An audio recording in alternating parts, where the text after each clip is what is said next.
ओम ह्रीं नमो अरहन्ताय। ओम ह्रीं नमो सिद्धाय। ओम ह्रीं नमो आयर्याय। ओम ह्रीं नमो उवज्झायाय। ओम ह्रीं नमो लोए सब्बसाहूणं। ऐसो पंचनमोकारो सब्बपावपणाशनु मंगलाणं च सव्वेसि पढ़मं हवै मंगलम्। पढ़मं हवै मंगलम्। परम पावन परम आराध्य प्रातः स्मरणीय आचार्य श्री महाश्रमण जी के चरणों में सत सत नमन करते हुए हम आज का ये विशेष प्रोग्राम प्रारंभ कर रहे हैं।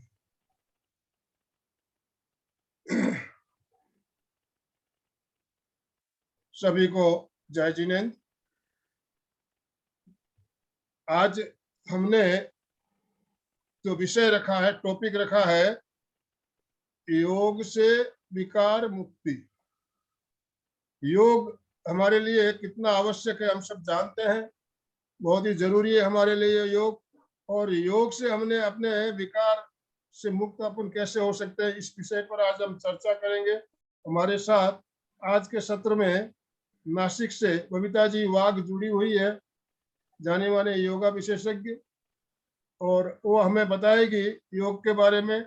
आज का जो माहौल है, अभी का जो माहौल है, कोरोना का माहौल, इसमें योग हमारे लिए कितना जरूरी है और किस तरह से हम योग के प्रयोग द्वारा इस महामारी से हम पार पा सकते हैं, इस बारे में भी हम जानेंगे। तो मैं ज्यादा समय ना लेते हुए अलका जी शाखला से निवेदन करूंगा, कृपया बबीता जी का संक्षिप्त परिचय देते हुए उन्हें सादर आमंत्रित करें। अलका जी शाखला, आप आगे का संचालन आप करें। जय जिनेन्द्र, नमस्कार। जितने जुड़े हैं सभी वीडियो ऑन करें अपने प्लीज। हाँ, वीडियो ऑन कर ले। थोड़ा सा भाई साहब सबको देख लेंगे, कितने स्माइली, कितने नींद में बैठे, कैसे बैठे, सबको देखना है। एक बार सभी अपनी वीडियो ज्वाइन करें। और कैसे हो सब? ये हेलो सब, कैसे हो? We are the best in the world, we are top in the world. ये सब आलस देते हुए एक बार सब जोरदार। वीडियो नहीं दिखेगा तो आप लोग दिखेंगे नहीं। जूम पे आजकल चालू करके भी काम कर लेते हैं या सो जाते हैं। हम चाहते हैं कि थोड़ा मुंह दिखाए, बात करें और फिर कार्यक्रम की शुरुआत करें। मनोज जी भाग के आ गए, देखा भाग गए थे ना मनोज भैया। हाँ, तो लोग ऐसे वीडियो ऑन करके भाग जाते हैं और फिर धीरे से आके बैठते हैं। तो पूजा जी अभी आ गई है, तो यू आर मोस्ट वेलकम। कोई बात नहीं है, इंदु सो के देख सकते हो, देखने में कोई सो के प्रॉब्लम नहीं है। आराम से देखे, आराम करते करते। मुझे पता है दोपहर का टाइम रेस्ट का है, no problem at all, so you are most welcome. तो कपल मनोज जी हमारे कपल में बैठे, वैसे सुराना जी भी कपल में बैठे, मोस्ट वेलकम। तो आइए कार्यक्रम की शुरुआत करते हैं। थोड़ा आलस तो कर दिया था। आई थिंक आवाज आ रही है मेरी बराबर? जी आ रही है। हाथ कीजिए आनंद भाई जी, आवाज आ रही है? बीच में थोड़ा प्रॉब्लम करता है। आवाज आ रही है? जी जी जी। आप कीजिए, मुझे सुनाई भी नहीं दे रहा है शायद। आवाज आ रही है? Okay okay, no problem no problem. तो मैं बबीता जी का परिचय देके डायरेक्ट ही उनको दे दूंगी, ज्यादा समय नहीं लूंगी। पर हमारे सामने जो व्यक्तित्व है बबीता जी एक त्रिवेणी संगम के रूप में हमारे सामने है। कैसे है कि इन्होंने अलग अलग जगह से ट्रेनिंग ली है। सबसे पहले सुप्रसिद्ध कैवल्य धाम, हम सब जानते हैं कैवल्य धाम कितना डीप स्टडी वाला पुरानी संस्था है। इस वहां उन्होंने पीजी डिप्लोमा किया हुआ है। और उसके बाद आज वर्ल्ड में जो सब फेमस हो रही है योग विद्या धाम, योग विद्या धाम की ये पूरी दिन की पूरे रात दिन की एक कार्यकर्ता अच्छी है। और सबसे बड़ी बात यह है कि उन्हें एमए योग शास्त्र कालिदास विद्यापीठ जो हमें नासिक से महाविद्यालय योग विद्यालय से एफिलेटेड हुआ है, उसके द्वारा उन्होंने एमए योग शास्त्र भी किया हुआ है।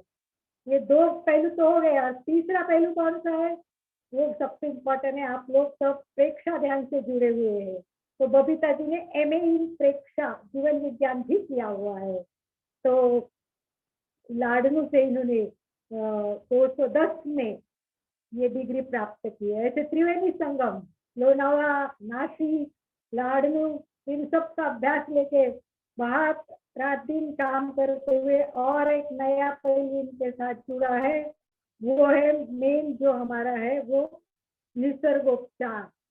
तो हमारा जो निसर्गोपचार सेंटर चलता है नासिक में, इससे ये उपचार प्रमुख करके काम करती है। आज हमें वो विकार पे बताने हैं, योग द्वारा विकार मुक्ति। आज सभी जागरूक है, सबको बताने की भी जरूरत नहीं योग कितना इम्पोर्टेंट है। कोविड ने एक काम तो बहुत अच्छा किया, सबको जगाया है, सबको जगाया है। क्या सोए रहे हो, क्या कर रहे हो, काम कर रहे हो, थोड़ा योगा करो, करना ही पड़ेगा, कहाँ जाओगे। अब कोविड ने सबको, इसीलिए मैं कहती हूँ कि लाखों को करोड़ों को मारा है, तो अब्जों को कोरोना ने जगाया भी है। तो कुछ नुकसान भी हुआ है, कुछ फायदा भी हुआ है। इसीलिए आज नासिक से बबीता जी जुड़ी है, नागपुर से आनंद भाई जी, सूरत से अलका जी सांखला, तो पूना से कोई जुड़ रहा है, कोई नागपुर से जुड़ रहा है, कोई बॉम्बे से जुड़ रहा है, कहाँ कहाँ से हम सब जुड़े, पूना से भी कई लोग जुड़े हुए हैं। तो ये सब हम सारा संगम इसलिए हुआ है कि कोरोना ने सिखाया है कि सबको शरीर से दूर रहना, परंतु मन से साथ में रहना है, एक साथ रह के हमें काम करना है। जो एक्सपर्ट है उनको हमारे प्लेटफॉर्म पे लाना है, उनसे ज्ञान लेना है। तो आज स्वस्थ तो सभी रहना चाहते हैं, आज क्या पहले से ही सबका एक ही एम है, पहला सुख निरोगी काया। आचार्य महाप्रज्ञ जी ने फरमाया है सबको स्वास्थ्य चाहिए, परंतु कोई भी स्वस्थ नहीं है। शरीर से बीमार, कोई मन से बीमार, किसी को भावनात्मक बीमारी तो सबको है।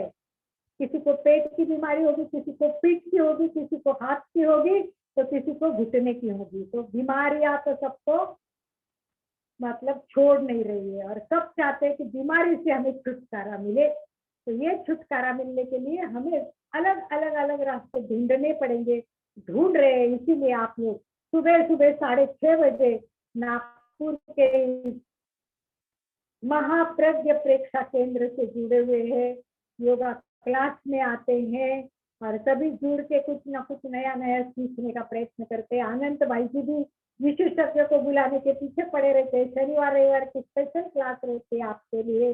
तो आज हमारे साथ इस तरह अनेक विषयों से जुड़ी हुई निसर्गोपचार, योगा, प्रेक्षा ध्यान, इसके साथ अलग अलग यूनिवर्सिटी से अलग अलग अभ्यासक्रम से अपना नॉलेज का एक व्यापक ऐसा क्षेत्र इनका है, और इसमें ये इसको 4 प्रमुख करके काम कर रही है। इसका मतलब हमें इनको एक बार और बुलाना पड़ेगा, नेचुरोपैथी भी सुनना पड़ेगा।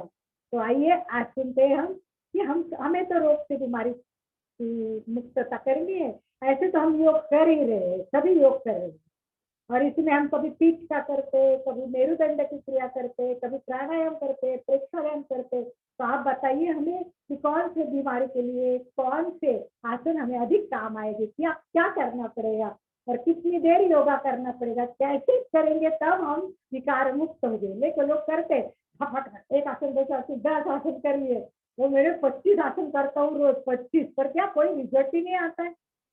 तो लोग योग कर कर कर करके बैठे और उनको रिजल्ट नहीं आ रहा है। तो क्यों नहीं आ रहा है रिजल्ट, तो ये भी हम लोगों को समझा दीजिए, हमारी कहाँ गलती हो रही है लोगों की। योगा में हम लोग एक्सपर्ट ऐसे समझते, पर नहीं है, रोग मुक्ति नहीं हो रही है। तो बबीता जी से हम जानेंगे कि विकार मुक्ति कैसे होती है योग से।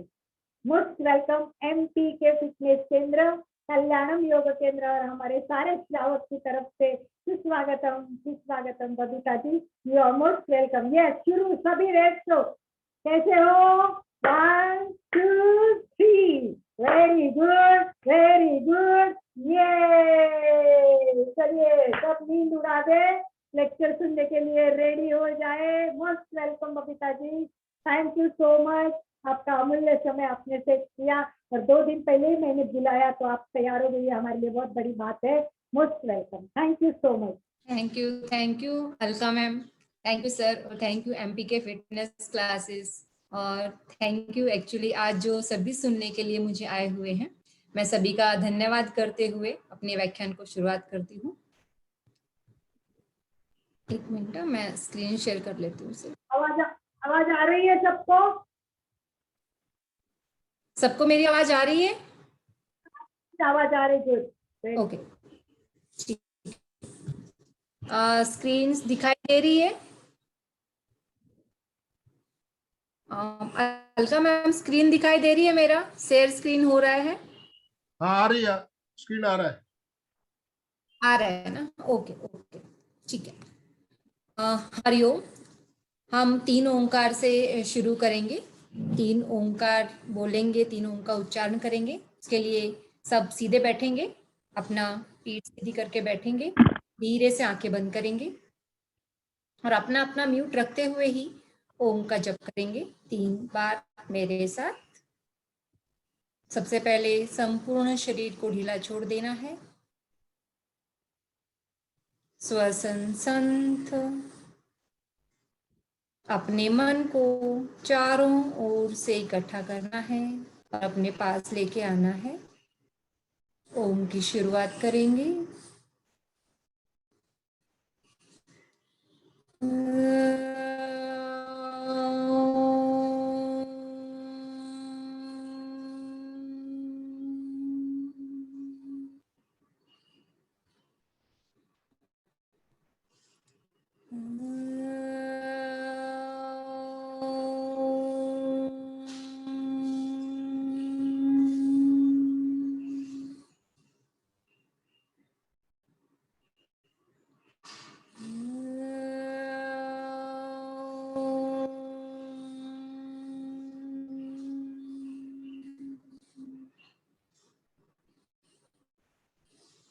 धीरे से आंखें खोलेंगे।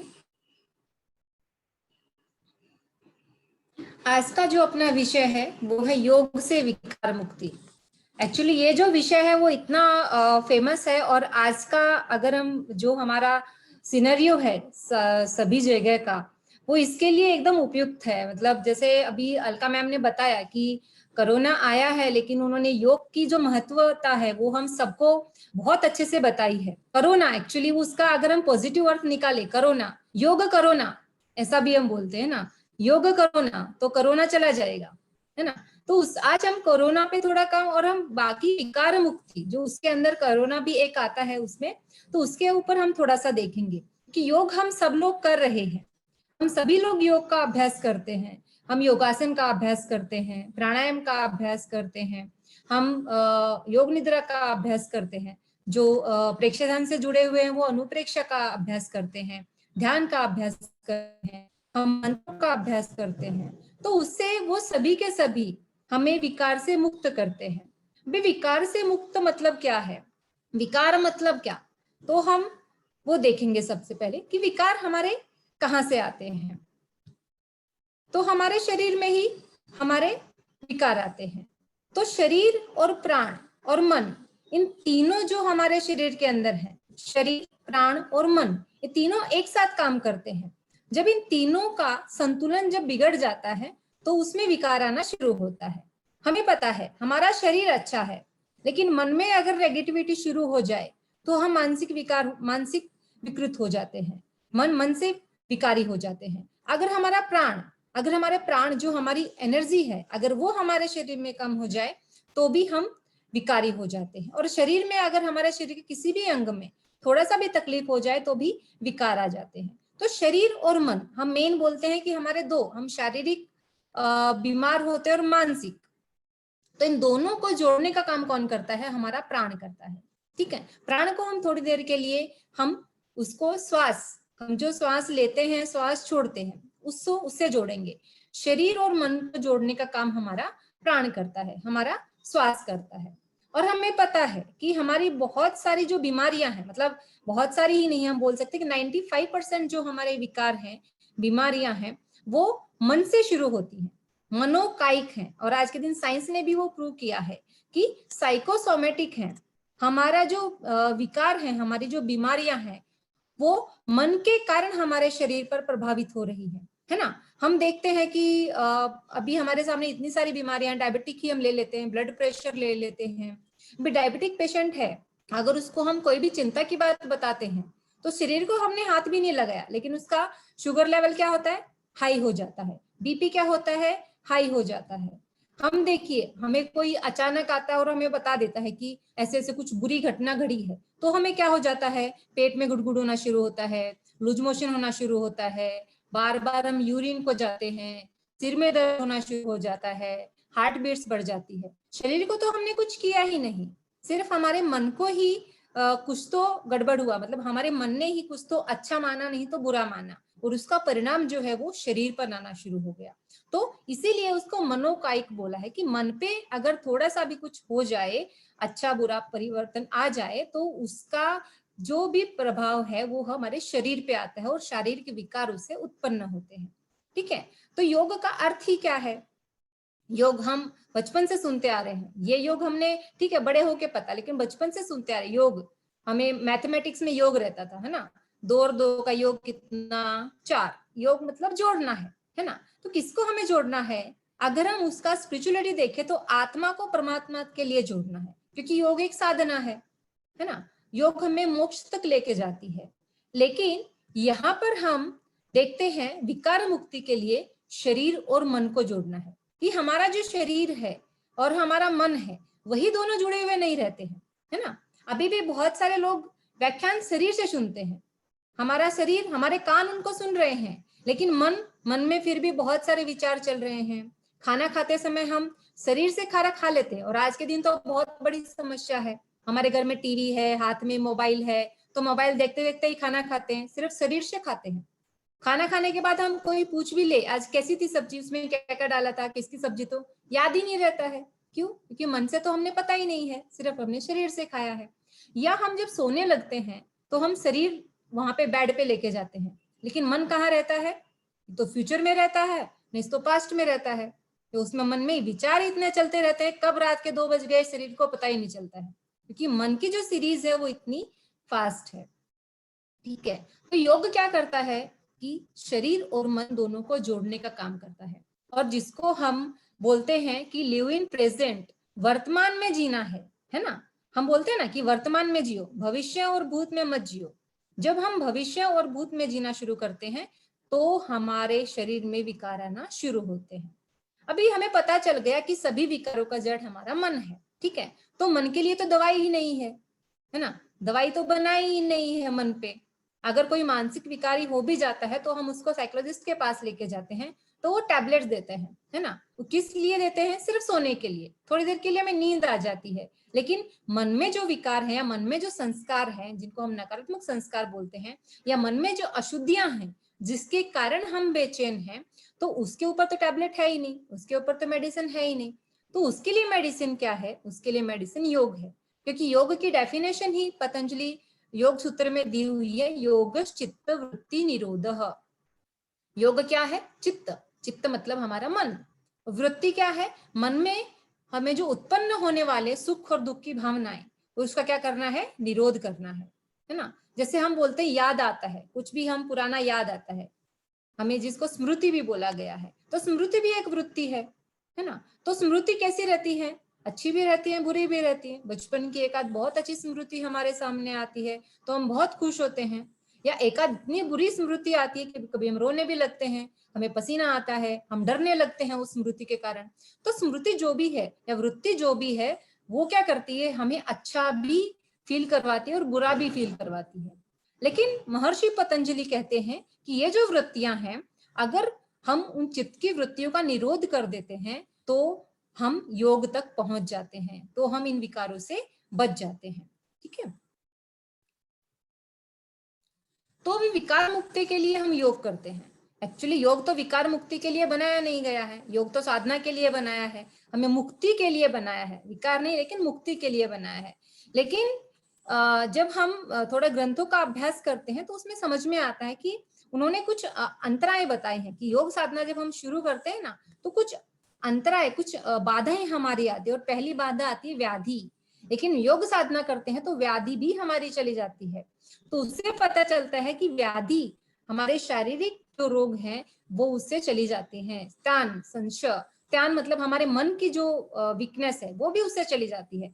तो क्यों ना हम अपने जीवन में भी योग करके हम विकार से मुक्ति प्राप्त करें। ठीक है, तो हम योग की बहुत सारी क्रियाएं हैं, हम सब योग साधक हैं और हम सब योग का अभ्यास करते हैं। तो योग की हर क्रियाएं वो विकार मुक्ति के लिए है। लेकिन मैंने यहाँ पे सिर्फ 4 ही क्रियाएं ली हैं और उनका एनाटॉमी फिजियोलॉजिकल, हम मतलब हमारे शरीर पे साइंटिफिक कैसे वो काम करते हैं वो हम आज थोड़ा सा देखेंगे।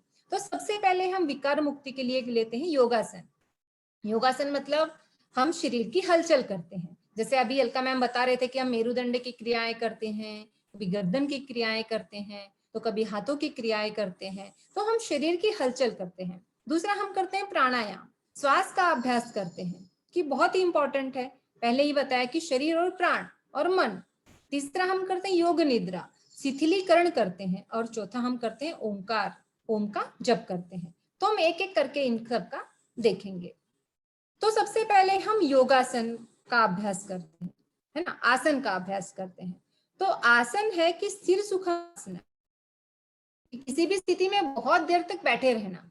लेकिन जब हम कोई आरोग्य साधक है, आरोग्य साधक मतलब क्या, जो आरोग्य की साधना करने वाला है, या जिसको कोई विकार आया है, तो हमारे पास कुछ पेशेंट आते हैं तो हम उनको पेशेंट न बोल के उनको आरोग्य साधक बोला गया है, आरोग्य की साधना करने वाले। तो उनको हम एक शुरुआत में ही उनको हम स्थिर सुखम आसन नहीं दे सकते, तो उनको हम पहले कुछ हलचल देते हैं, है ना, छोटी छोटी हलचल देते हैं।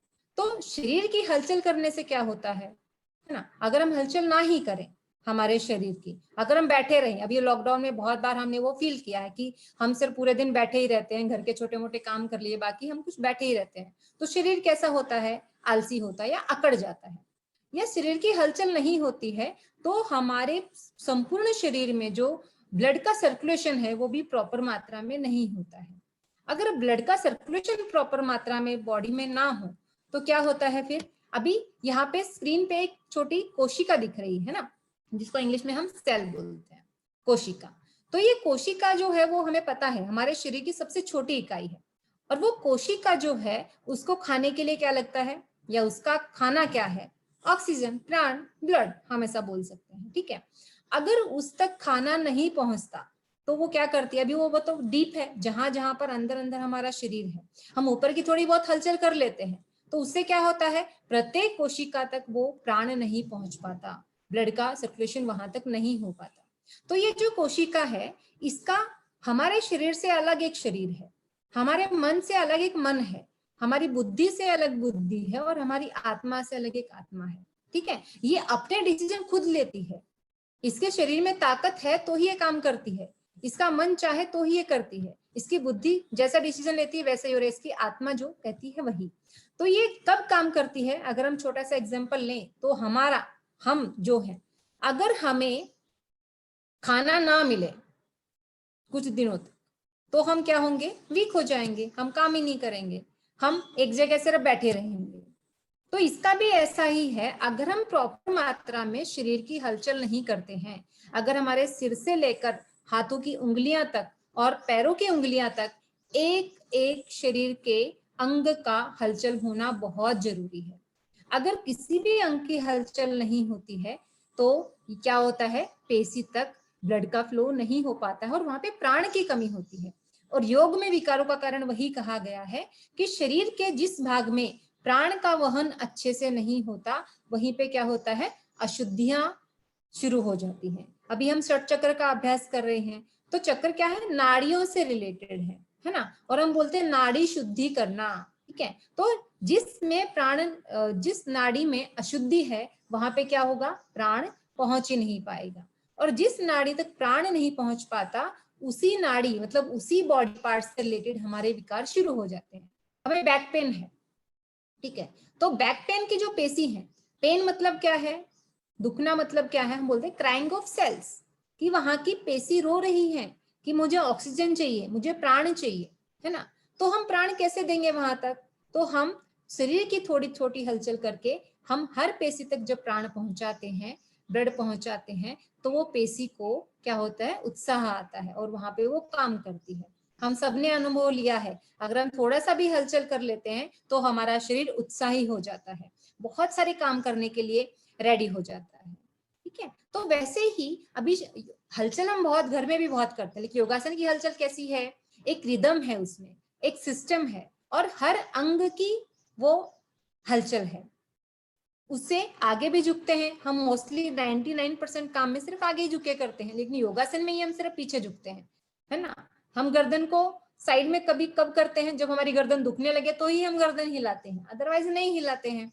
हम साइड बेंडिंग नहीं करते हैं, हम ट्विस्टिंग नहीं करते हैं। लेकिन योग की हलचल जो है उसमें एक रिदमिक और एक सिस्टमेटिकली हम सारी की सारी मूवमेंट्स उसमें करते हैं। इसलिए योगासन जो है वो हमारी प्रत्येक कोशिका तक प्राण पहुंचाता है, हर नाड़ी तक प्राण का प्रवहन करता है और हमारे शरीर में विकारों को बचाता है। उसके बाद हम करते हैं प्राणायाम, बहुत ही इंपॉर्टेंट है, बहुत। हम प्राणायाम को थोड़ा सा छोटा मान लेते हैं, हम योग मतलब सिर्फ योगासन को ही मान लेते हैं कि योग कर मतलब हम योग का अभ्यास कर रहे हैं, योग क्लास में जा रहे हैं तो वहां पे जाके क्या कर रहे हैं, सिर्फ हर शरीर को हिला रहे हैं, ठीक है, वो एक योग का छोटा सा पार्ट है। लेकिन प्राणायाम जो है वो सबसे ही इंपॉर्टेंट है ना। प्राणायाम जैसे उनके नाम से ही पता चलता है कि प्राण और आयाम, प्राण क्या है, हमारी जीवनी शक्ति जिसके कारण हम जीवित हैं, और आयाम मतलब उसमें हमें वृद्धि करना है। कि प्राणायाम करने से क्या होता है, हमारे जीवन की वृद्धि होती है, हमारी आयु बढ़ती है। और हठयोग का एक ग्रंथ है, उसमें मन और श्वास दोनों का बहुत ही गहरा रिलेशन बताया है, बहुत ही। एक श्लोक दिया है वहां पे, चले वाते चलम चित्तम निश्चले निश्चलम भवेत्। चले वाते कि जैसे वात चलती है, जैसे हवा चलती है, जैसे श्वास चलता है, वैसे ही हमारा चित्त चलता है, मन चलता है। निश्चले निश्चलम भवेत्, अगर एक को हम निश्चल कर देते हैं तो दूसरा अपने आप ही निश्चल हो जाता है। तो इसमें क्या है, हम अभी मन जो बहुत चंचल है ना। भगवत गीता में भी श्री अर्जुन बता रहे हैं श्री कृष्णा को कि मन तो बहुत चंचल है, उसको कैसे हम कंट्रोल में करें। तो अगर उसको हमें यहाँ पे कंट्रोल में करना है तो यहाँ पे बताया है कि श्वास के द्वारा हम मन पर नियंत्रण ला सकते हैं। अब देखिए, जब हमें आराम से बैठे हैं तो हमारा श्वास एक रिदम में चल रहा है, लेकिन एकदम हमें गुस्सा आ गया तो हमारा श्वास कैसे हो जाता है, बहुत फास्ट हो जाता है। हम एक और जैसे ही हमारा श्वास फास्ट होता है वैसे ही हमारे मन के विचारों की संख्या बढ़ जाती है। वो इतना कंफ्यूजन में आ जाता है हमारा मन कि क्या करें और क्या ना करें। इसलिए हम नॉर्मली बोलते हैं ना कि गुस्से में कोई भी डिसीजन नहीं लेना चाहिए। क्यों नहीं लेना चाहिए, गुस्से का क्या है, गुस्से में डिसीजन क्यों नहीं लेना, क्योंकि वहां पे ब्रीदिंग का जो रिदम है वो बिगड़ जाता है और उसके कारण हमारे मन का रिदम बिगड़ जाता है। तो यहाँ पर मन और श्वास दोनों का भी बहुत ही गहरा रिलेशन बताया है। इसलिए प्राणायाम का अभ्यास करने को बताया है कि मन की स्थिरता के लिए। और हमारा जो श्वास है ना, उस में ऐसा भी बताया गया कि हमारा जो श्वास है, हमारे श्वास के ऊपर ही डिपेंड है हम कितना जीने वाले हैं, हमारी आयु कितनी है, पता है। उसको हम थोड़ा सा लॉजिकली देखेंगे। 1 मिनट में हम कितने श्वास लेते हैं, सामान्य मनुष्य सामान्य अवस्था में 15 से 17 या 12 से 15 भी हम उसको बोल सकते हैं, ठीक है, वो थोड़ा सा एवरेज। और जब वही मनुष्य क्रोध में होता है, चिंता में होता है, भय में होता है, या बहुत ही चिड़चिड़ चल रही है, या बहुत मन में अलग अलग विचार चल रहे हैं, तो उस टाइम पे उसकी 1 मिनट में जो श्वास की काउंटिंग है वो 25 से 30 होती है। और वही मनुष्य जब प्राणायाम का अभ्यास करता है, प्राणायाम भी नहीं बोलेंगे, हम बोलेंगे कि दीर्घ श्वसन का अभ्यास करता है, प्राणायाम की पूर्व तैयारी, दीर्घ श्वसन का अभ्यास करता है, लंबा श्वास लेता है, लंबा श्वास छोड़ता है, तो 1 मिनट में 6 से 8 श्वास वो लेता है। ठीक है, अभी देखिए यहाँ पर 1 मिनट जीने के लिए 15 से 17 श्वास लग रहे हैं, यहाँ पे 1 मिनट जीने के लिए 25 से 30 श्वास लग रहे हैं, और यहाँ पे 1 मिनट जीने के लिए 6 से 8 श्वास लग रहे हैं। और एक ऐसी संकल्पना है, पक्का मुझे पता नहीं, ऐसी एक संकल्पना है कि जब भी मनुष्य जन्म लेता है तो उसके फिक्स ब्रेथ होते हैं, मतलब उसको गिनकर श्वास दिए जाते हैं कि आपके इतने श्वास है, वो अपना फिक्स डिपॉजिट है ना। हमारे बैंक में बैलेंस होता है ना, फिक्स डिपॉजिट, वहां पे इंटरेस्ट लगता है, यहाँ पे लगता नहीं है, यहाँ पे हमें इंटरेस्ट नहीं मिलता है के ऊपर, यहाँ पे फिक्स है। तो हम अगर हमारे पैसे बैंक में हैं, अगर उसको हमें ज्यादा दिन चलाना है तो हमें क्या करना पड़ेगा, हमें सेविंग करनी, सेविंग इन द सेंस हमें खर्च कम करना पड़ेगा। अगर हम कम खर्च करेंगे तो हम ज्यादा दिन तक उन श्वासों को चला सकते हैं, उन पैसों को चला सकते हैं। तो यहाँ पर भी ऐसा ही है कि अगर हम ज्यादा खर्च करते हैं तो हमारे श्वास जल्दी खर्च हो जाते हैं, जल्दी खत्म हो जाते हैं। और हम प्राणायाम में अगर हम कम खर्च करते हैं तो हमारे श्वास यहाँ पे बचते हैं। हम गाड़ी लेने के लिए जाते हैं ना शोरूम में, तो हम कौन सी गाड़ी लेते हैं, वहां पे हम सुंदर वगैरह गाड़ी देखते नहीं है कि उसका बहुत सुंदर है वगैरह, हम क्या बोलते हैं कि जिसका एवरेज अच्छा हो, जो 1 लीटर पेट्रोल में ज्यादा किलोमीटर चले, हम ऐसी गाड़ी चॉइस करते हैं, है ना। तो अभी हमारी गाड़ी कैसी है, हमारी गाड़ी तो बहुत ज्यादा पेट्रोल खाती है 1 मिनट जीने के लिए, है ना। तो उस गाड़ी को क्या करना है, हमें रिफ्रेश करना है, सर्विसिंग करनी है ना। तो वैसे ही देखिए यहाँ पर हम, और आज के दिन हमारा जो सभी मतलब सभी लोग इस कोरोना की वजह से बोलिए कि भय की अवस्था में बहुत जी रहे हैं, चिंता की अवस्था में है, या हम कुछ न करने के कारण क्रोध की अवस्था में भी है। बहुत सारी मन की ऐसी अवस्थाएं हमारी हैं जिसमें हम इस अवस्था में ज्यादा इंसान जी रहा है। तो उस अवस्था को अगर हमें कम करना है, अगर ये सब व्यवस्थाओं से कम जाना है, तो हमें मानसिक स्थिरता में आना पड़ेगा, और उसके लिए हमें प्राणायाम का अभ्यास करना चाहिए, श्वसन का अभ्यास करना चाहिए। ठीक है, अभी श्वसन प्राणायाम बहुत प्रकार हैं, उसमें कुछ प्राणायाम ऐसे हैं जो ठंडे हैं, कुछ प्राणायाम ऐसे हैं जो उष्णता वाले हैं, कुछ प्राणायाम ऐसे हैं जो बैलेंसिंग वाले हैं। और प्राणायाम का अभ्यास वो गुरु के मार्गदर्शन में ही करना चाहिए, वो भी बहुत इंपॉर्टेंट है, क्योंकि ग्रंथों में बताया है कि प्राणायाम का अगर अभ्यास सही ढंग से करते हैं तो हजारों रोग हमारे दूर हो सकते हैं। अगर वही हम गलत ढंग से करते हैं तो 100 से 200 विकार जो हमारे शरीर में आते भी हैं, और वो ठीक होना मुश्किल होते हैं। इसलिए प्राणायाम का जो अभ्यास है वो हमें थोड़ा सा गुरु के मार्गदर्शन में ही करना चाहिए। अदरवाइज हम डीप ब्रीदिंग आराम से कर सकते हैं, दीर्घ श्वसन का अभ्यास भी हम करते हैं, आप करके देखिए। जब हम दीर्घ श्वसन का अभ्यास करते हैं तो क्या होता है, हमारा मन अपने आप ही कब शांत हो गया समझ में नहीं आता। आप सभी एक एक्सपेरिमेंट कीजिए घर पे जाके, जब भी आपको गुस्सा आता है या जब भी आप चिंता में होते हैं, उस टाइम पे आप आंखें बंद करिए, बैठिए और सिर्फ दीर्घ श्वसन का अभ्यास करिए। 5 से 10 मिनट में आपको समझ में आएगा कि आप किस बात पे गुस्सा थे वो भी भूल जाएंगे, इतना मन पे काम करता है हमारा श्वास। आप एक्सपेरिमेंट करके देखें कि योग वही है कि अनुभव का शास्त्र है, जब तक हम उसको अनुभव नहीं करते हैं तब तक हम उसको मान्य नहीं करते हैं। ठीक है, तो हमारा प्राणायाम से हमारी आयु बढ़ती है, या हमारी मन की जो अवस्थाएं हैं वो हमारी स्थिरता तक पहुंचती है। और उसके कारण, जैसे मैंने शुरुआत में ही बताया था, अगर हमारा मन स्थिर हो जाता है, अगर मन हमारा शुद्ध हो जाता है, मन में कोई भी विकार नहीं रहते, तो हमारे शरीर पर विकार होना, शरीर का जो विकार है वो अपने आप ही ठीक हो जाता है। भी प्राणायाम का हम एक और फायदा देखेंगे, ये तो हमने देखा, अभी एक और बहुत ही इंपॉर्टेंट है प्राणायाम का। अभी यहाँ पे हमें दिख रहा है एक हार्ट है, एक लंग्स है, हार्ट है और पैर है। ठीक है, तो इनका कैसे है कि हमारे जो फेफड़े हैं ना, हमारे 2 फेफड़े रहते हैं, दोनों फेफड़ों में एट ए टाइम हम कितनी हवा भर सकते हैं, हम सबको पता है 6000 क्यूबिक सेंटीमीटर। लेकिन हम लेते, स्पेस इतना है, इतना हम भर सकते हैं, लेकिन हम लेते कितना है, सिर्फ 300 से 500 क्यूबिक सेंटीमीटर।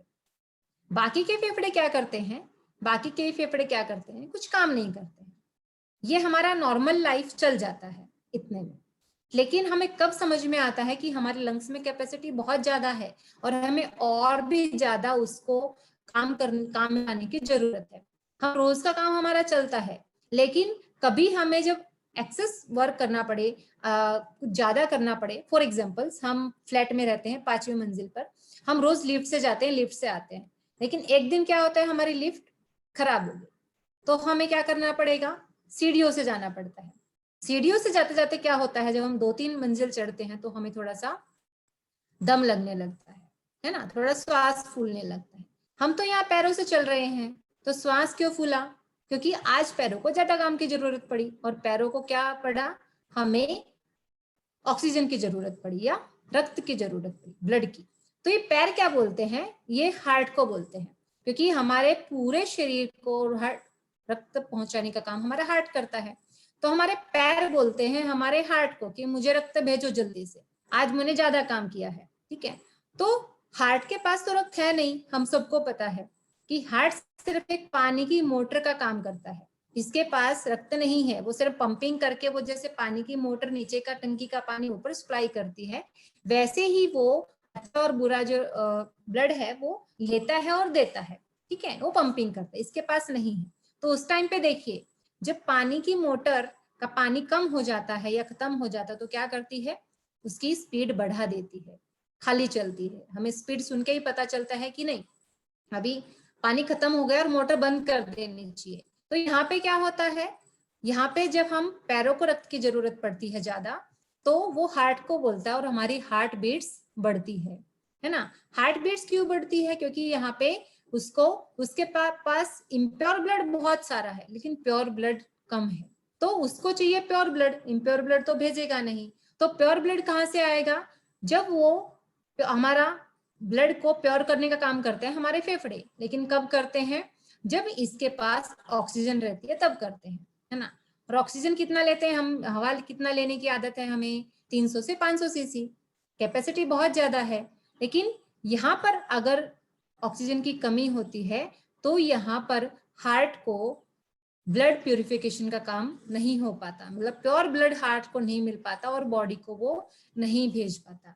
इसलिए जब हम प्राणायाम का अभ्यास करते हैं तो हमारी लंग्स की कैपेसिटी बढ़ती है।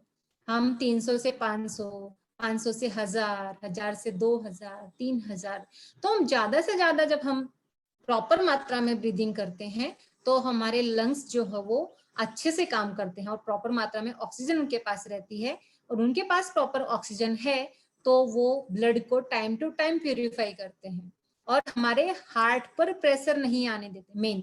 अब ये पूरी की पूरी सिस्टम में सबसे ज्यादा हमारा काम कौन करता है, हार्ट करता है। आप देखिए, जब हमारी पानी की मोटर है अगर वो चलती ही रहे तो क्या होता है, वो कभी कभी जल जाती है, लेकिन ये जलती नहीं है, लेकिन इसके ऊपर प्रेशर आता ही है। आप देखिए, कुछ लोग ट्रैकिंग करके आते हैं और हमारे पास आते हैं और बोलते हैं कि छाती में दर्द होने लगा है। एक्चुअली वो हार्ट का कुछ बीमारी नहीं है, उनको ज्यादा श्वास लेने में कभी आदत ही नहीं थी, लेकिन आज उन्होंने बहुत ज्यादा ब्रीदिंग कर लिया पहाड़ चढ़ते चढ़ते, तो उस टाइम पे पंपिंग भी अच्छा हुआ और लंग्स भी अच्छा उनका काम किया, तो इसीलिए उनको टेम्परेरी ऐसा होता है। लेकिन हम अगर प्राणायाम का अभ्यास, दीर्घ श्वसन का अभ्यास कंटिन्यू करते रहेंगे तो उसके हमारा हार्ट भी सबसे अच्छा रहेगा और हमारा शरीर भी अच्छा रहेगा। अदरवाइज हमारा हार्ट पे सबसे ज्यादा प्रेशर उसका आता है, इसलिए प्राणायाम का अभ्यास करना बहुत ही इम्पोर्टेंट है। अभी हम विकार मुक्ति के लिए तीसरा जो है योग निद्रा, मतलब शिथिलीकरण। शिथिलीकरण इसका एक भाग है। योग निद्रा पे मेरे ख्याल से व्याख्यान भी हुआ है हमारा, 2-3 दिन पहले व्याख्यान हुआ था। तो हम सिर्फ देखेंगे कि विकार मुक्ति के लिए योग निद्रा कैसे काम करती है। अभी योग और निद्रा, हम योग में निद्रा ऐसा हम इसमें बोल रहे हैं, लेकिन वो एक रिलैक्सेशन टेक्निक है और उसमें 3 चीजें बहुत ही इंपॉर्टेंट है। कि शिथिलीकरण, हम शरीर का शिथिलीकरण कर ही नहीं पाते कभी भी। अभी देखिए, हम भी जब बैठते हैं ना, मतलब कहीं पर भी, हम घर में बैठते हैं या टीवी देखते हैं, कुछ भी खाने के लिए बैठते हैं, तो हमारे बहुत सारी जो बॉडी पार्ट्स है ना वो ऐसे स्ट्रेस में रहते हैं। आप देखिए, कंधों को ढीला छोड़िए, आप सब लोग बैठे हैं ना, तो देखिए आप कंधों को ढीला छोड़िए, आप कंधों पे ध्यान दीजिए, आपके कंधे स्ट्रेस में रहेंगे, गर्दन स्ट्रेस में रहेगी। हम न अनजाने में भी हमारे शरीर को ऐसे स्ट्रेस में रखते हैं, शिथिलीकरण नहीं करते। तो हम जब कोई भी चीज को ऐसे खींचते हैं ना, स्ट्रेस में रहते हैं, तो वहां पे क्या होता है, ब्लड सर्कुलेशन जो है अपने आप ही कम होना शुरू होता है। जब हम कोई भी चीज को ऐसे खींच के रखते हैं तो वहां पे फ्लो नहीं होता है। तो फ्लो करने के लिए क्या चाहिए, रिलैक्सेशन चाहिए। इसलिए फिजिकल रिलैक्सेशन बहुत ही इंपॉर्टेंट है। ठीक है, तो सबसे पहले हम इसमें योग निद्रा में शिथिलीकरण करते हैं शवासन में, कि शवासन एक ऐसा आसन है जो पूरे शरीर में कहीं पर भी ऑब्स्टेकल्स नहीं आता। अदरवाइज अगर हमारी सोने की पोजीशन देख ली जाए सबकी, तो एक बहुत कॉमेडी मूवी हम तैयार कर सकते हैं, है ना। कोई कैसे सोता है, कोई कैसे सोता है, पैर फोल्ड होते हैं, हाथ फोल्ड होते हैं, गर्दन अंदर जाती है, कैसे भी। और सुबह उठते हैं तो हम क्या बोलते हैं, बाप रे गर्दन में बहुत कैसे तो अकड़ गई है, हाथ दर्द कर रहा है, कंधा दर्द कर रहा है, ऐसे बहुत सारी कंप्लेंट्स रहती है। ठीक है, तो पहला है उसमें शवासन। दूसरा है उसमें दीर्घ श्वसन, ये मन की स्थिरता, उसमें दीर्घ श्वसन का अभ्यास है। और तीसरा जो है सबसे इंपॉर्टेंट है संकल्प, है ना। हम संकल्प लेते हैं विकारों से मुक्ति के लिए। हम जो भी, योग निद्रा बहुत प्रकार की है, हम आज विकार मुक्ति के ऊपर काम कर रहे हैं, तो विकार मुक्ति का संकल्प हम उसमें लेते हैं। भी योग निद्रा जो है वो शरीर पे तो काम करती है शिथिलीकरण का, मन पे काम करती है स्थिरता का, लेकिन तीसरा काम जो करती है वो करती है मन के ऊपर ही विकार मुक्ति के लिए। हमारे 3 प्रकार के मन है ना, हम सबको पता है कि जागृत मन, सुप्त मन और अंतर्मन। जागृत मन क्या है, जो हमारी जागृत अवस्था में काम करता है, मतलब हम सब जो अभी व्याख्यान सुन रहे हैं वो सब हम जागृत मन से सुन रहे हैं। हमारा सुप्त मन जो है वो जब हम सुप्त अवस्था में होते हैं तो वो जागृत अवस्था में आता है। या सुप्त मन को हम बोल सकते हैं कि एक कंप्यूटर का काम करता है, जिसमें हम बहुत सारी फाइल इकट्ठा करते हैं और वहां पे सेव करते हैं। वैसे ही हमारी बचपन से लेकर अभी तक जितनी भी यादें हैं ना, ससुराल की अलग, मायके की अलग, कॉलेज की अलग, स्कूल की अलग, या बाहर घूमने गए तो मनाली की अलग, कश्मीर की अलग, कहीं कहीं की अलग, तो ऐसे एक एक फाइल्स है, एक एक फोल्डर बना के रखा है, तो वो सब है सुप्त मन में रहता है। हमें लगता है हम भूल गए, लेकिन हम कभी नहीं भूलते। वो सिर्फ फाइल जो रहती है ना, वो हमारी वहां पे सेव रहती है। सिर्फ उस फाइल को क्लिक करने की आवश्यकता रहती है। अगर एक बार हम मनाली का फाइल क्लिक करते हैं तो मनाली का पूरा दृश्य हमारे सामने आ जाता है। तो ये सब सुप्त मन में रहता है। ठीक है, उसका बाद है हमारा अंतर्मन, जिसको हम संस्कारित मन भी बोलते हैं। और संस्कार मतलब हम बोलते हैं ना, बच्चों में संस्कार अच्छे बुरे या हमारे संस्कार, तो संस्कार कैसे होते हैं, वो हमारे व्यवहार में दिखते हैं। संस्कारों को बताने की जरूरत नहीं है, वो हमारे व्यवहार में होते हैं।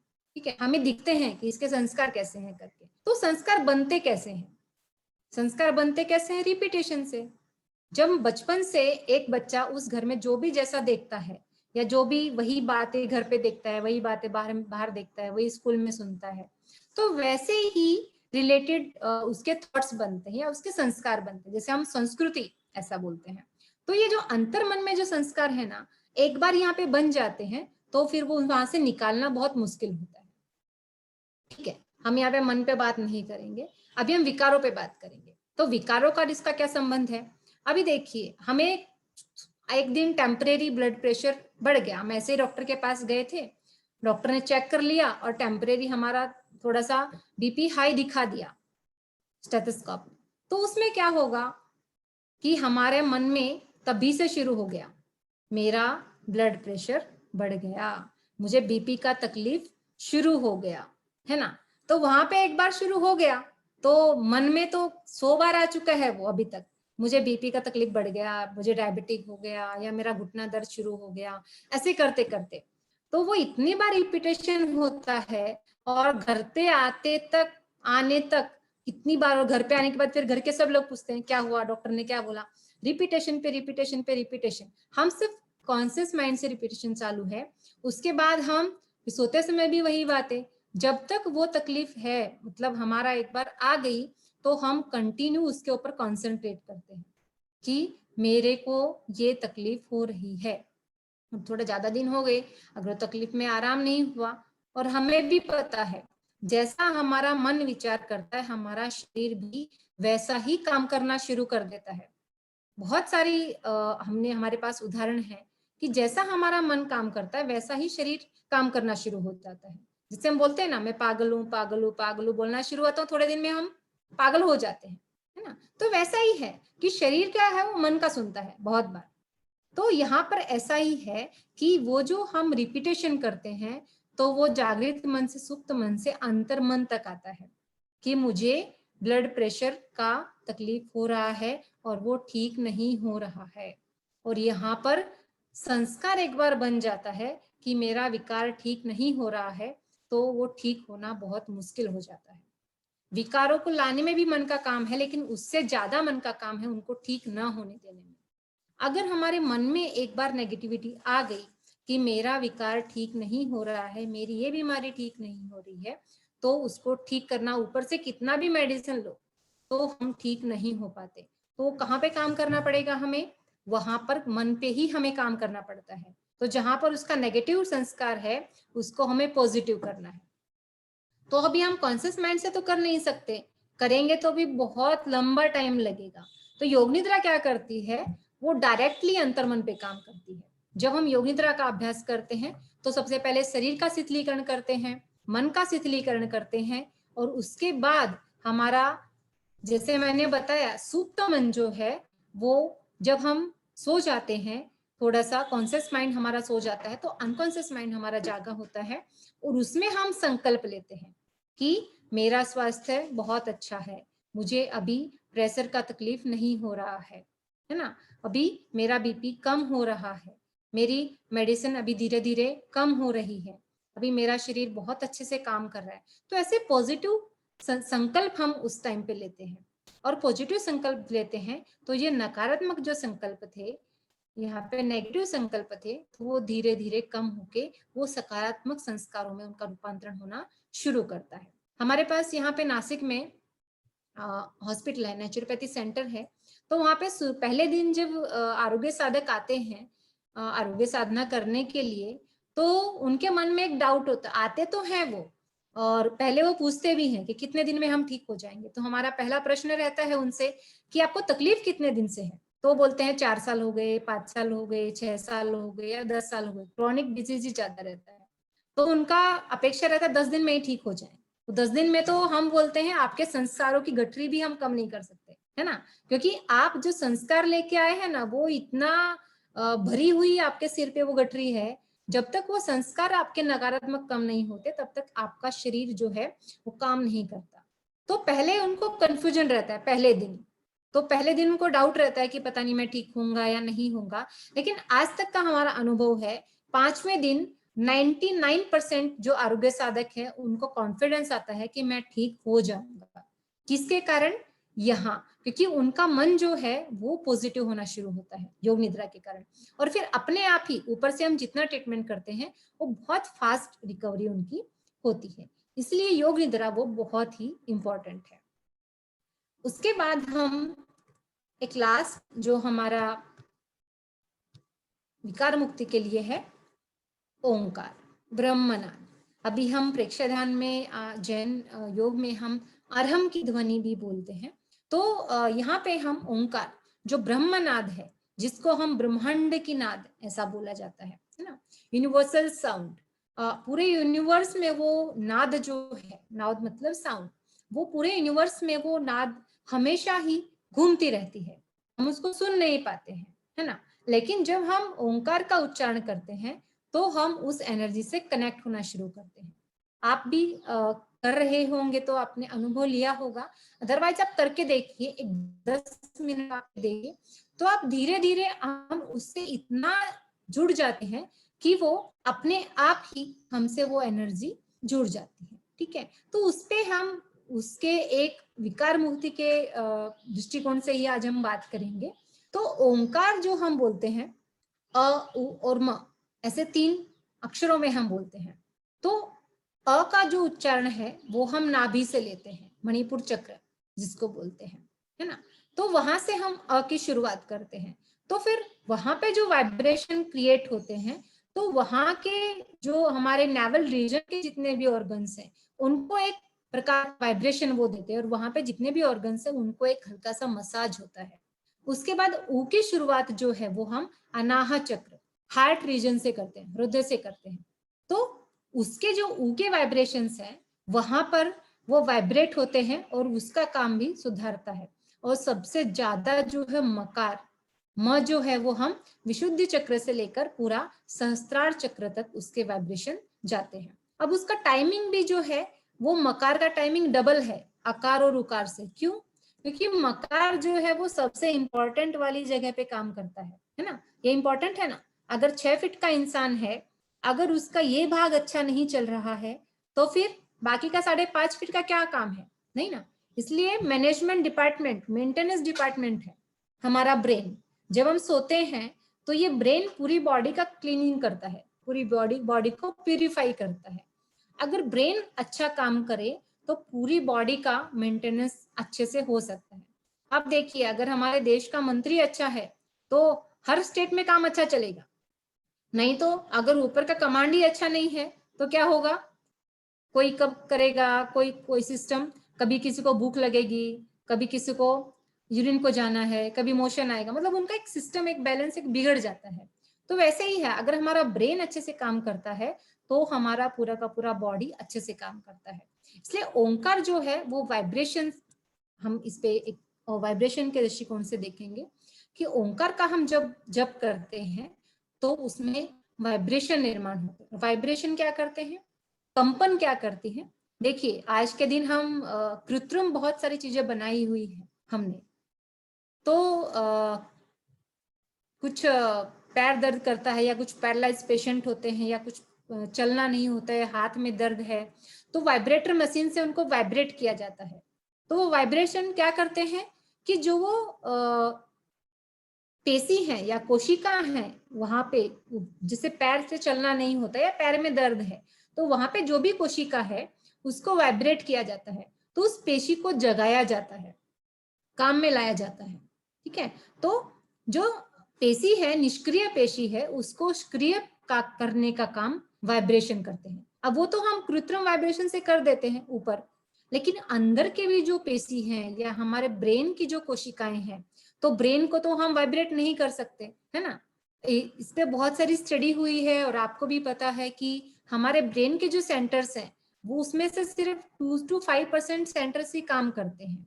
बाकी के सेंटर्स जो है वो क्या है, कुछ काम नहीं करते, ऐसे ही है। तो अगर उनको हमें काम में लाना है तो फिर उनको एक मसाज देना पड़ेगा, एक वाइब्रेशन देना पड़ेगा, तो उनको हम काम में ला सकते हैं। और जो मैंने बताया कि कंपन जो है वो निष्क्रिय पेशी को सक्रिय करने का काम करते हैं और एक प्रकार का मसाज भी उसको दिया जाता है। और दूसरा हम बोलेंगे कि हमारा ब्रेन जो है उसमें वाटर है, उसमें एक फ्रीक्वेंसी है, वो हिलता है। हर पानी में एक वेव्स रहती है।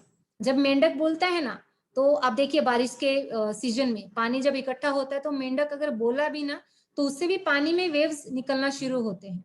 तो वैसे ही जब हम ओंकार बोलते हैं तो ओंकार मंत्र की जो फ्रीक्वेंसी रहती है तो उसमें जो अच्छी वेव्स हैं, अच्छी वेव्स मतलब अल्फा और जो थीटा है, तो उसकी शुरुआत होती है। और वो जो वेव्स हैं वो बहुत ही इतनी पॉजिटिव होती है कि अपने आप ही हम इतना रिलैक्स हो जाते हैं।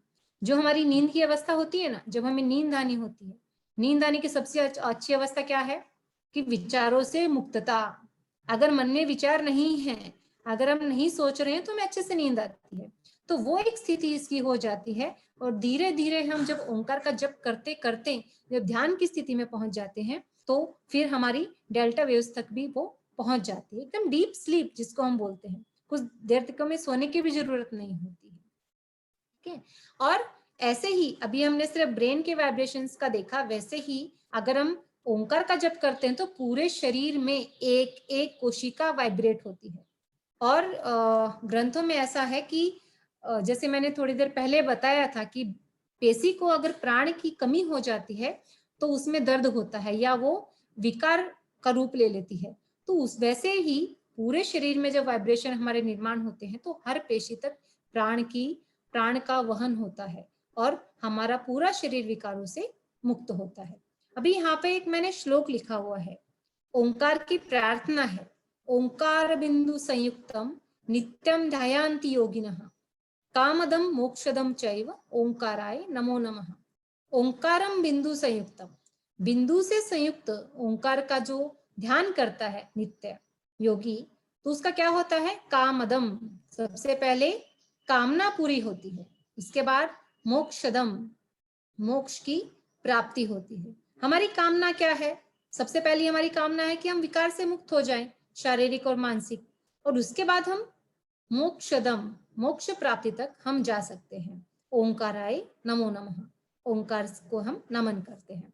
तो वैसे ही अभी ओंकार का हमें जप करना है, तो सबसे पहले हम इसका नाम स्मरण करते हैं, फिर उसका जप होता है, जप से नाद का निर्माण होता है, और हर प्रकार की जो नाद है उसमें वाइब्रेशन, हम देखते हैं जब कोई आदमी सोया हुआ है, अगर वो नहीं उठता तो पहले हम उसको आवाज देते हैं, है ना, आवाज से भी वो नहीं उठता तो हम क्या करते हैं, उसके पास जाते हैं और उसको हिलाते हैं ऐसे, है ना, तो उसमें वाइब्रेशन निर्माण करते हैं, तो वो जागृत होता है। तो वैसे ही हमारा शरीर के अंदर की जो पेशियां वो भी जागृत होती हैं, और वो कंपन जो है, वही कंपन हम उसको बोल सकते हैं, मतलब मैं उसको स्पेशली बोलती हूँ pain killer, instantly pain killer. अगर हमारा कहीं पर भी दर्द हो रहा है ना, आप भी एक एक्सपेरिमेंट करिए और मुझे बाद में बताइए कभी भी अलकाताई के माध्यम से, कि आप फॉर एग्जाम्पल आपका सिर दर्द कर रहा है या आपका घुटना दर्द कर रहा है, कुछ भी, तो हमें क्या करना है, उसके ऊपर हाथ रखना है, ऐसे हमें हाथ रखने हैं, और डीप ब्रीदिंग करना है, एक 10 से 11 बार लंबा सांस लेना है, घुटने तक लेके जाना है और वहां से श्वास छोड़ना है, बाहर लेके आना है। उसके बाद दोनों हाथ वहीं पे रखे रखे हमें एक 5 से 10 मिनट ओमकार का जप करना है, और सारे के सारे वाइब्रेशंस उस घुटने पर हमें लाने हैं। आप देखिए इंस्टेंटली आपका पेन जो है वो 50 to 70% कम हो जाता है। आप करके देखिए और मुझे फिर बाद में बताइए। तो वाइब्रेशन जो है वो इतना अच्छा काम करते हैं हमारे शरीर के ऊपर, और उससे एक होती है विकार मुक्ति, विकारों से हम मुक्त होते हैं, और फिर होती है हमें सुख की प्राप्ति। हमें अच्छा लगता है, सभी विकारों से हम मुक्त हो चुके हैं, अभी हम सुखी हैं, 100% सुखी हैं, ठीक है। सुखी होने के बाद ये सुनना थोड़ा सा आश्चर्यजनक लगता है ना, 100% सुखी कैसे हो सकते हैं, है ना, थोड़ा सा आश्चर्यजनक है, लेकिन हम हो जाते हैं। और उसके बाद जब हमें 100% सुख की प्राप्ति होती है तो हम क्या करते हैं, सुख में सिमरन सब करे, दुख में करे ना कोई, है ना, जो दुख में सिमरन सब करे, सुख में करे ना कोई, जो सुख में सिमरन करे तो दुख काहे को होए, है ना। जब हम सुखी हो जाते हैं तो हम सब कुछ भूल जाते हैं, है ना, योगासन करना नहीं है, प्राणायाम करना नहीं है, योग निद्रा करनी नहीं है, ओंकार करना नहीं है, तो हम धीरे धीरे भूल जाते हैं। लेकिन फिर हमें दर्द शुरू होता है तो फिर हम ये सब करना शुरू कर देते हैं। तो ऐसा करते करते अगर सुख में भी अगर सब कुछ अच्छा है, क्योंकि योग तो बीमारियों के लिए है ही नहीं, वो एक साधना है, जीवन पद्धति है, हमें योगिक लाइफस्टाइल से ही जीना चाहिए, क्योंकि पुराने लोग हमारे वैसे जीते थे, है ना, तो इसलिए वो विकार कम होते थे। और सुख में भी हम ये सब करते रहे, मतलब ठीक होने के बाद भी हम करते रहे, तो मोक्ष प्राप्ति तक जाते हैं। मोक्ष मतलब क्या है, मोक्ष के दो अर्थ हैं।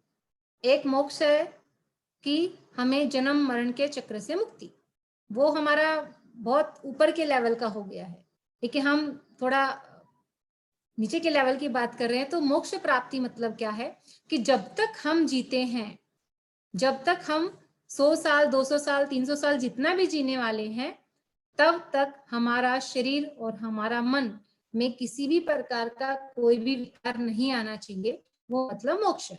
बाद के मोक्ष का हम साधना करते रहे तो अपने आप ही वो मोक्ष तो मिलने वाला है, लेकिन इस मोक्ष तक हमें जाना है तो हमें कंटिन्यू योग साधना करनी चाहिए। अलका मैम और सर बहुत ही अच्छा काम कर रहे हैं, एमपी के क्लास चला करके सबको इस मोक्ष प्राप्ति तक लेके जा रहे हैं, ठीक है। तो इस प्रकार हम इन सब योग साधनाओं से अपने विकारों की मुक्ति कर सकते हैं, और कंटिन्यूशन में इनको हमें करना चाहिए। विकारों की मुक्ति के लिए ही नहीं, एक्चुअली मेंटेनेंस तो है ही, वेलनेस तो है ही, लेकिन ये प्रिकॉशंस है। एक्चुअली योग जो है वो बीमार होने के बाद नहीं करना है, करना है ठीक होने के लिए, लेकिन बीमारियों की वेट नहीं करनी है कि मेरा घुटना दुखेगा तभी मैं घुटना हिलाऊंगी, या मेरे को ब्रीदिंग की प्रॉब्लम होगी तभी मैं हिलाऊंगी, वैसा नहीं। लेकिन पहले ही हम अगर करते हैं तो वहां तक हम पहुंचेंगे, जरूरत ही नहीं पड़ेगी। एक पॉइंट मेरा बहुत इंपॉर्टेंट रह गया आज की सिचुएशंस का, जो कोविड सिचुएशन हमारी चल रही है, ओंकार जो वाइब्रेशन है या हमिंग साउंड हम जिसको बोलते हैं, कुछ लोगों ने लेख पढ़ा होगा, लेकिन और मैं एक बताना चाहूंगी कि कुछ कंट्रीज ने नाइट्रो ऑक्साइड्स ऐसे कुछ स्प्रे बनाए हुए हैं, और वो स्प्रे क्या करते हैं, नाइट्रो ऑक्साइड हमें पता है कि वो बैक्टीरिया को मारती है ना, तो वो स्प्रे हम तक आने के लिए टाइम है, लेकिन उसके ऊपर रिसर्च ऐसा भी हुआ है कि कोई भी हमिंग साउंड, हम भ्रामरी प्राणायाम है, आराम की ध्वनि है, या ओंकार का जप है, अगर हम ये करते हैं तो इस प्रकार की हमिंग साउंड है तो हमारे गले में नाइट्रो ऑक्साइड पैदा करती है, उत्पन्न करती है, और उससे जो आने वाला बैक्टीरिया है वो वहीं पे नष्ट हो जाता है। तो इसीलिए डेली हमें 10 मिनट तक कम से कम हमिंग साउंड, भ्रामरी ऑब्लिक ओंकार ऑब्लिक अरहम, जो भी आपको विश्वास हो वो ध्वनि आप कर सकते हैं, तो कोई भी वो प्राणायाम भी आप कर सकते हैं, तो वैसा करते हैं तो कोविड के लिए भी बहुत अच्छा है। और आज के दिन कोविड जो है वो वायरल, ये तो है ही, वायरस तो है ही, लेकिन उसके साथ साथ हमारी जो चिंता और भय है, वो ये दोनों भी कोविड से ज्यादा खतरनाक है। कोविड होने के बाद फिर भी हम ठीक होते, लेकिन एक बार भय आ गया और उसका चिंता हो गई तो उसको ठीक होना थोड़ा मुश्किल होता है। तो इन सब के लिए अगर हम योग निद्रा, ओंकार जप, इनका अभ्यास करें तो हम उनसे भी मुक्त हो सकते हैं। हरिओम। अगर इसके संबंध में कोई प्रश्न है तो आप पूछ सकते हैं।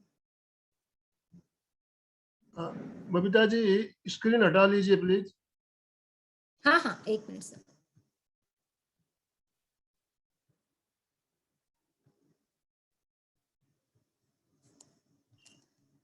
हाँ, बहुत सुंदर तरीके से आपने योग से विकार मुक्ति कैसे हो सकती है, बहुत ही सुंदर एक एक पॉइंट आपने क्लियर करते हुए समझाया।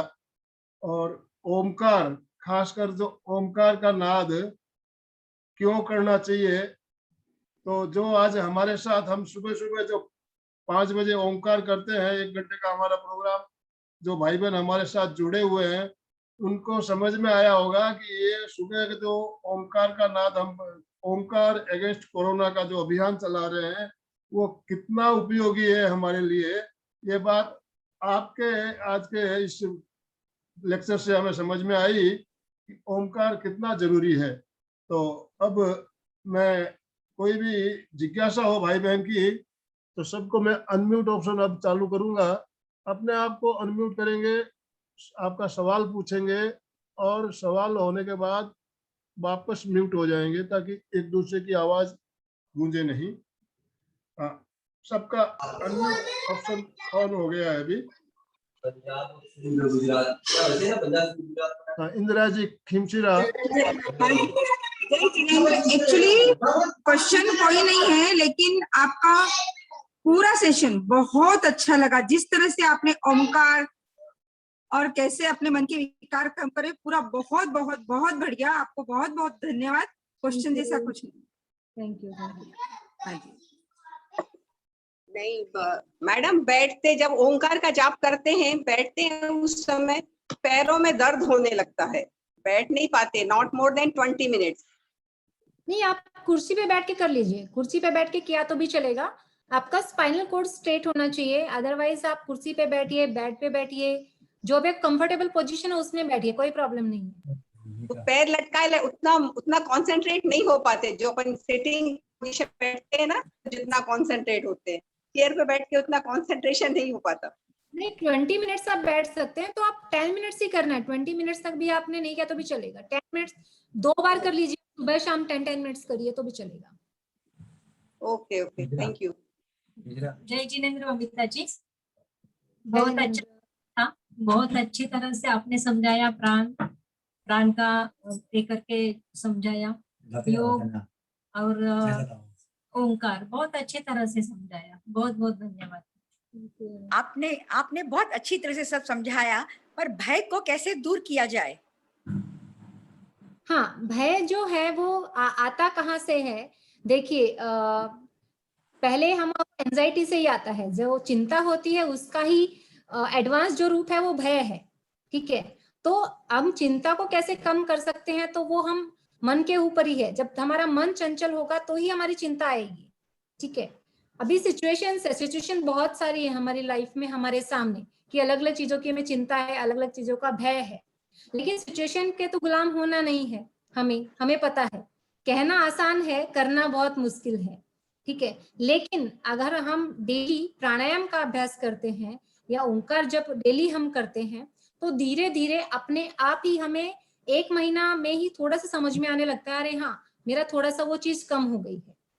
उसके साथ साथ मैं एक और ये भी बोलूंगी कि अपना लाइफस्टाइल भी, अगर हम थोड़ा सा हमारा लाइफस्टाइल, मतलब रात को अगर हम टाइम टू टाइम सोते हैं, ये योग में आता नहीं इसलिए मैं एक चीज बात करती हूँ, सिर्फ रात को आज का दिन हमारा लाइफस्टाइल इतना बिगड़ गया कि हम 12-12 बजे तक सोते नहीं हैं, और हम रात की अगर नींद प्रॉपर नहीं होती है तो सुबह हमारे मन में, या हम बोलते कि एसिडिटी जो है, एसिडिटी इतनी बढ़ती है और उससे एंजाइटी बढ़ती है, और जितना भी एसिड्स हमारी बॉडी में ज्यादा होता है उतना ही भय का वो रूप और भी ज्यादा लेता है। इसलिए वो एसिड्स अगर हमारे शरीर से कम करना है तो फर्स्ट थिंग्स हमारा रात को सोना टाइम पे होना चाहिए, तो उससे बॉडी क्लींजिंग अच्छे से होगा। रात को जो हमारे रिलैक्सेशन हार्मोन्स है वो अच्छे से काम करेंगे, तो अपने आप ये कम होता है। और उसके साथ साथ योग अभ्यास अगर हम कंटिन्यू, अगर आप अलका मैम के साथ करें तो आप अनुप्रेक्षा अभय की अनुप्रेक्षा है तो वो आप कंटिन्यू कीजिए, तो उससे बहुत इफेक्ट होता है। योग निद्रा कीजिए, संकल्प लीजिए, आप सोते समय संकल्प लीजिए कि मुझे किसी भी प्रकार का कोई भय मुझे परेशान नहीं कर सकता, या मैं किसी सभी चीज से अभय हूँ, मुझे किसी प्रकार का कोई भय नहीं है। आप रात को सो के संकल्प लेके सोइए, आपको बहुत ये पड़ेगा, इफेक्ट पड़ेगा। धन्यवाद, बहुत अच्छी तरह से आपने एक्सप्लेन किया, थैंक यू। कहाँ से बोल रही प्रभा जी आप? मैं बम्बई से बोल रही हूँ। मुंबई से बोल रहे हैं, अच्छा ठीक है, वेरी गुड। चलिए, और कोई किसी को पूछना है तो आज पूछिए। बहुत बढ़िया, बहुत सुचेता सुंदर जी बताया। और मनोज जी एक साथ बैठे हुए दिखाई दे रहे हैं। हो, आज दोनों में वही बोलने वाले थे, आज तीनों भी। अभी उनके मिसेस उठ के गई लगता है, साइड में है। हाँ, ये मेरे देवर है, मेरे भाभी अच्छा, और बैकग्राउंड में पेंटिंग चालू है, बैकग्राउंड में पेंटिंग चालू है लगता है बेटी का। अच्छी बात है, बढ़िया। हाँ, ये एक छोटा मनोज सा जी, सुजाता जी, बबीता जी डेली के हमारे रेगुलर सुबह के हमारे परमानेंट मेंबर, बॉम्बे से इंदिरा जी, डॉक्टर रश्मि जी, वेरी कुछ गुड। लोग हैं। और आज मुझे कुछ लोग नए दिखाई दे रहे हैं, और कुछ नए लोग जुड़ते भी है, कभी आपके कांटेक्ट से कोई आते होंगे, कुछ हर एक के। तो बहुत बढ़िया है आपका बताने का तरीका, और किसी से सबको बहुत अच्छा समझ में आया।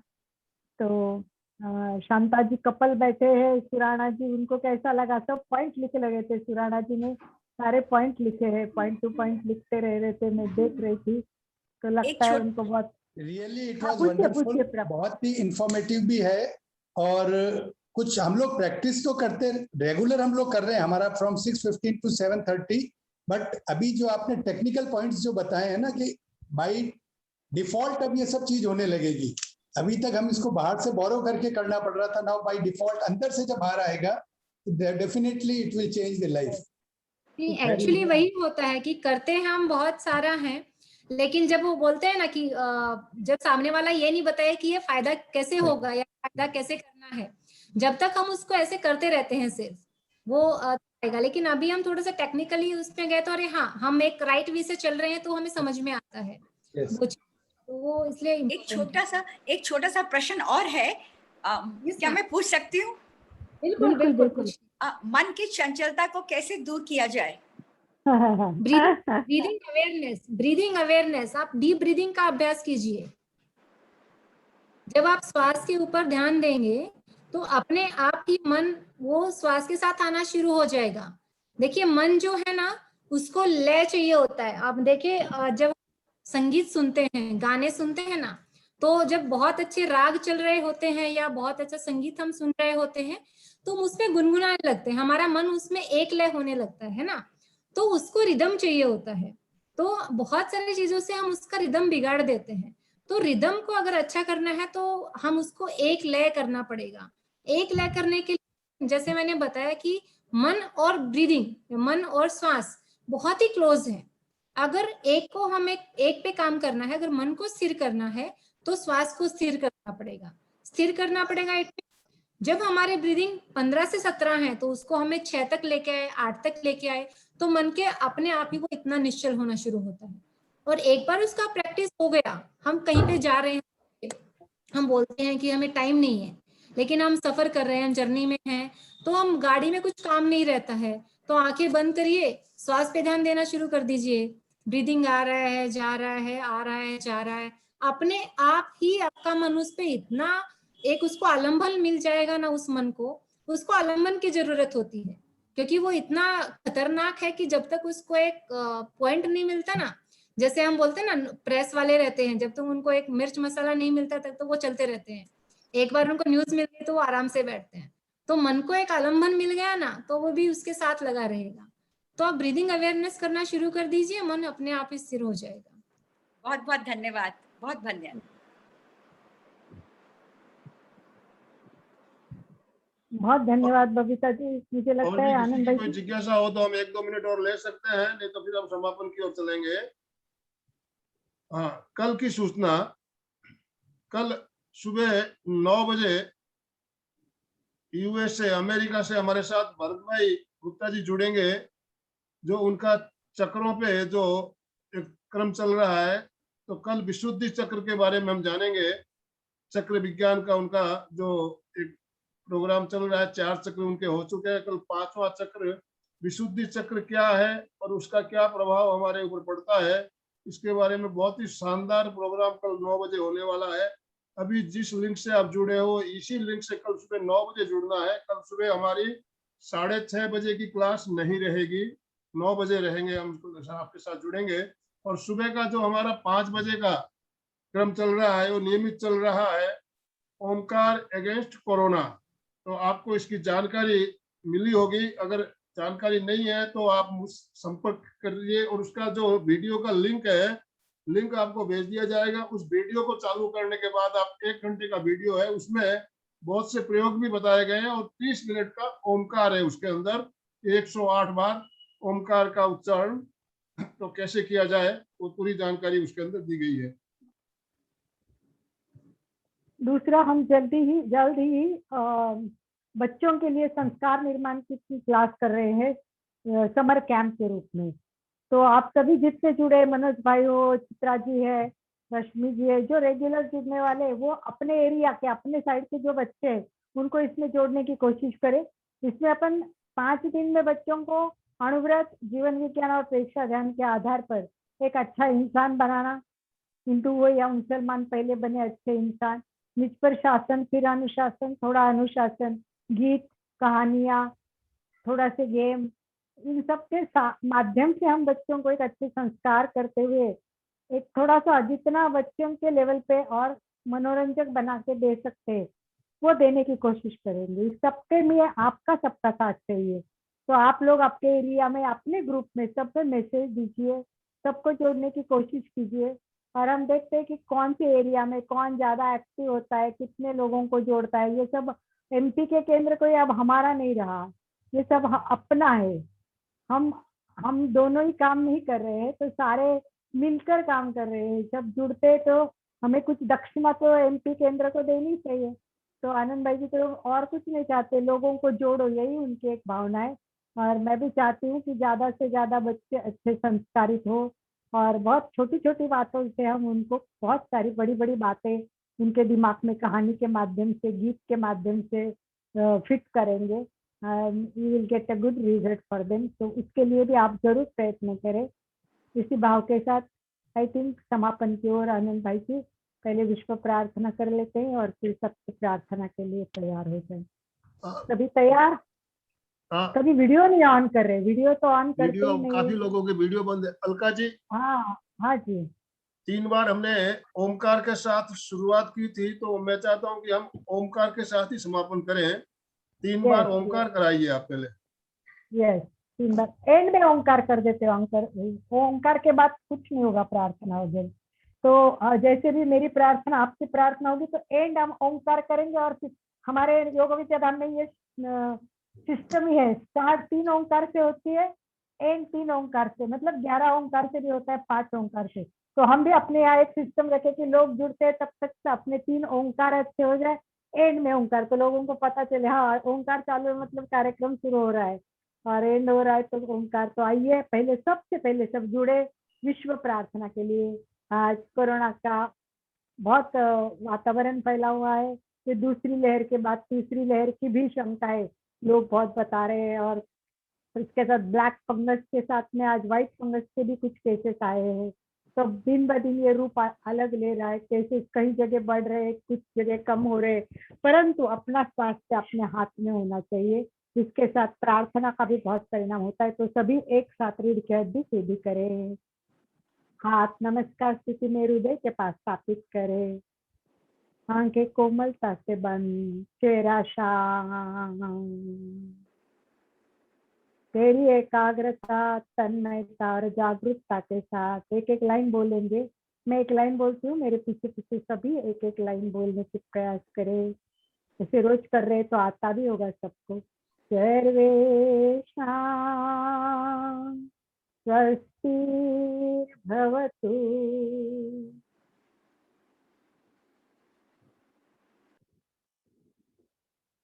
सर्वेषां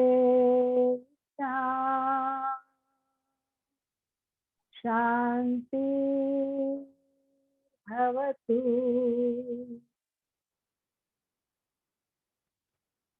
सर्वेषां मंगलम भवतु।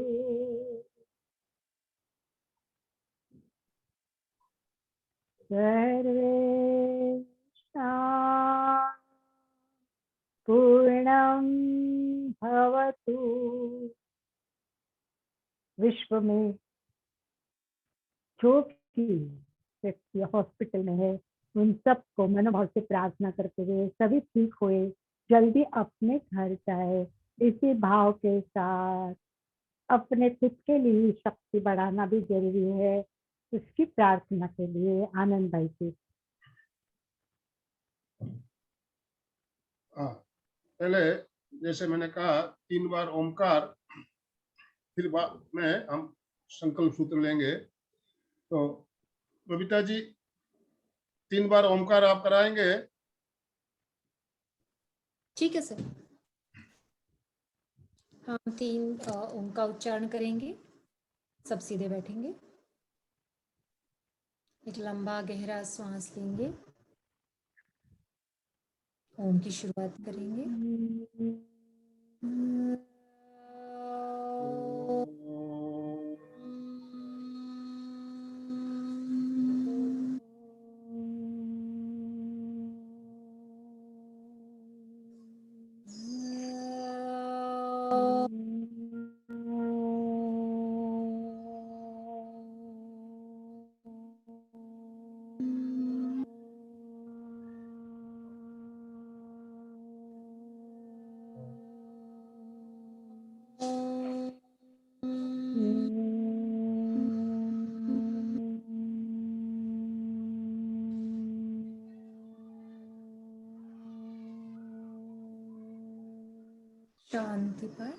शांति पाठ करें सर।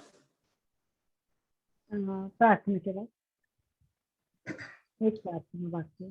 आनंद भाई की प्रार्थना। दोनों हाथ जोड़ते हुए, आनंद केंद्र पर दोनों हाथ जोड़ते हुए सीधे बैठे, रीढ़ की हड्डी गर्दन बिल्कुल सीधी रहे, आंखों को बिना दबाव दिए कोमलता से बंद करते हुए मेरे साथ साथ उच्चारण करेंगे। मैं चैतन्यमय हूँ, मैं आनंदमय हूँ, मैं शक्तिमय हूँ, मेरे भीतर अनंत चैतन्य का, अनंत आनंद का, अनंत शक्ति का सागर लहरा रहा है। इसका साक्षात्कार करना ही मेरे जीवन का परम लक्ष्य है। परम लक्ष्य है। ओम शांति ओम शांति शांति। ओम हमारा शांति आनंदमय शांति शांति। ओम अरहम, ओम अरहम। कृतज्ञोस्मि, हम सब हम गुरुदेव सब के आभारी। गुरुदेव के आभारी हैं। कृतज्ञोस्मि, हम सब हम गुरुदेव सब के आभारी गुरुदेव हैं। के आभारी हैं। कृतज्ञोस्मि, हम सब हम सब गुरुदेव के आभारी हैं। कविता जी, हम आपके भी बहुत बहुत आभारी है। आपने अपना अमूल्य समय निकाल कर आज हमें इतना अच्छा मार्गदर्शन दिया। इसके लिए पूरी एमपी के फिटनेस क्लासेस की पूरी टीम की तरफ से आपका बहुत बहुत धन्यवाद, बहुत बहुत आभार। अलका जी, आपका भी बहुत बहुत धन्यवाद, बहुत बहुत आभार। जो भाई बहन हमारे साथ जुड़े, सर सबका बहुत धन्यवाद, बहुत बहुत आभार। आज हम यही आभारी है। आनंद भाई जी के सभी मिलेंगे। आभारी हैं। ओम धन्यवाद। अरहम, ओम अरहम। ओम अरहम। यस, ओम अरहम। धन्यवाद, धन्यवाद। धन्यवाद। ओम अरहम।